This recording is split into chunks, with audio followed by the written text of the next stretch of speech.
যে ব্যক্তি আলেমকে সম্মান করে সেজন্য আমি নবীর সম্মান করব, জালেমের সাথে মুসাফা করে সেজন্য আমি নবীর সাথে মুসাফা করব। ওই আল্লাহ এখন আছে না নাই?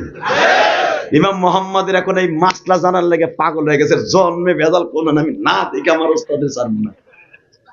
সব লোক মাতুব্বার গেটু মেটু স্ক্রু টাইট মাইট, এমন একজন নাতি যে এলাকার মোরল, হ্যাঁ নাতির কোলে এটা জন্মে ভেজাল।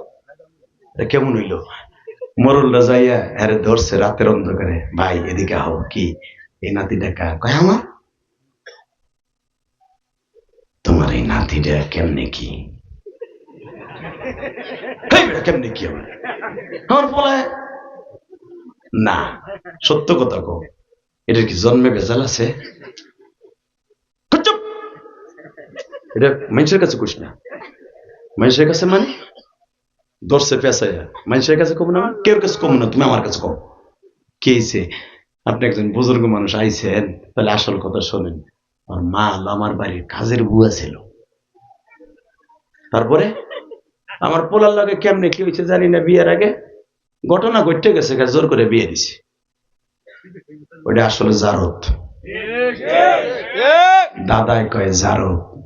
ইমাম মোহাম্মদ চোখের পানি চাইরে ব্যাগাইসা কয় আমার শায়েখ, দুনিয়া উল্টে যাবে, আমার শায়েখ মিথ্যা হতে পারে না। আল্লাহু আকবার জোরে বলতে হবে। কারণ কোন বৈধ সন্তান আলেম ওলামার সাথে বেয়াদবি করতে পারে না। আল্লাহু আকবার জোরে বলতে হবে। নবীর সাথে বেয়াদবি করতে পারে না বৈধ সন্তান। দেখবেন যারা ইমামের গায়ে হাত দেয়, আলেমরে বকা দেয়, অবশ্যই দেখবেন কোথাও না কোথাও অজ্ঞানে ওর জন্য। আমি বলি নাই বিশ্বনবীর কথা, আপনি না মানলে কাফের হয়ে যাবেন। তওবা করবেন আল্লাহর কাছে, জোরে কোন আল্লাহু আকবার। মাফ করনেওয়ালা কে? জোরে কোন, আরো জোরে, আরো জোরে। তওবার নিয়ত আছে না? আল্লাহ তাদের কবুল করুক। তাকান এইদিকে, মাত্র 2টা মিনিট আমার দিক তাকায় থাকবেন, কোন দিকে ঘাটটা ঘুরাবেন না। ইলিয়াস রহমান জিহাদি ইচ্ছা করলে প্রতি বছর আনতে পারবেন না।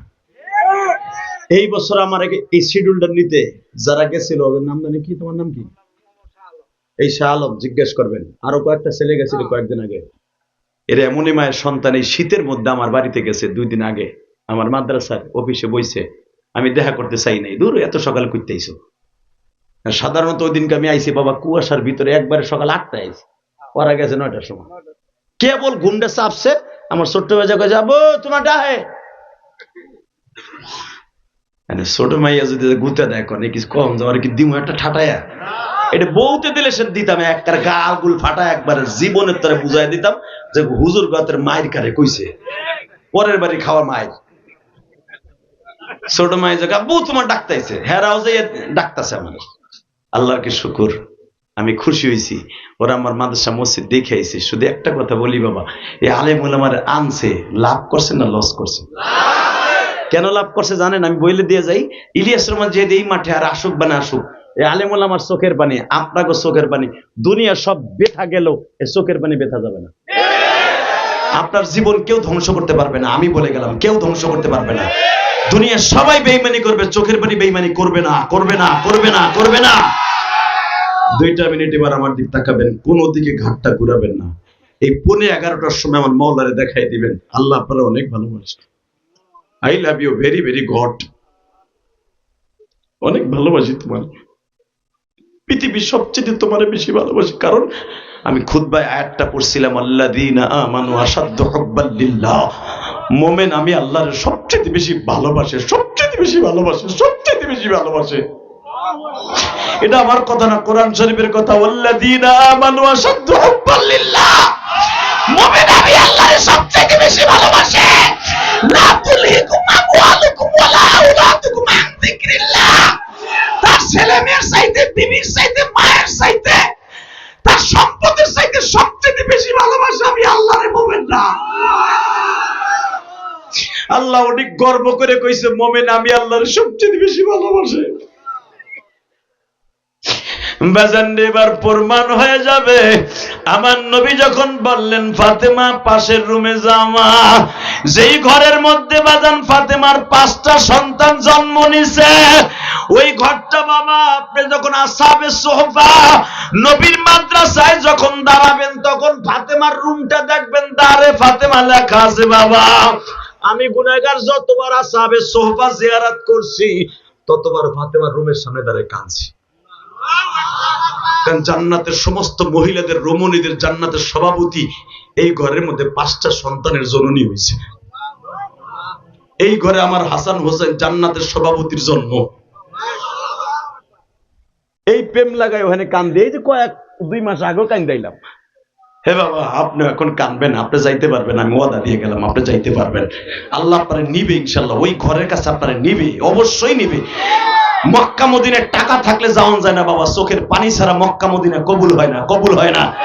তা না হলে দেখছেন ওই যে সিলেট সুনামগঞ্জ একটা পাগল ম্যাট দেখছেন না আপনারা?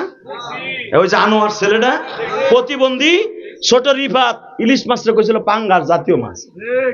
দেখেন আমার আল্লাহ কেমনে কবুল করে। ওর বাপ জালমুড়ি বেচে খায়, আর একজনের বাপ ব্যানে তরকারি বেচে।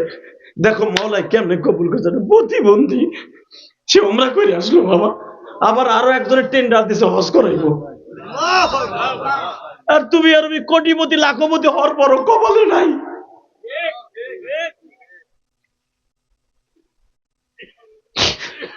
বাজান দিবার আমার দিকে তাকাবো।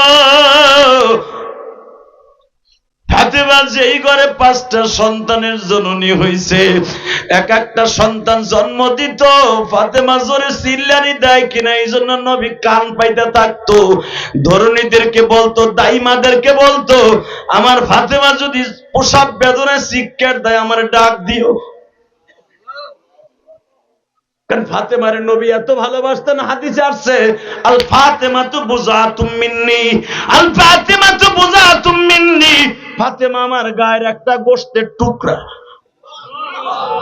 ফাতেমা যদি বাচ্চা জন্ম দিতে কষ্ট পায়, আমার মা ছোট, ধরনীদেরকে বলতেন, আয়েশা আমার কানে কানে বললো, আমি যে ফাতেমার কাছে যে বলবো, মা আমি আছি, তোর আব্বা ঘরে বসে আছি। আমার নবী 5টা সন্তান ফাতেমার জন্মের সময় কোনোদিনও মদিনার বাইরে যায় না।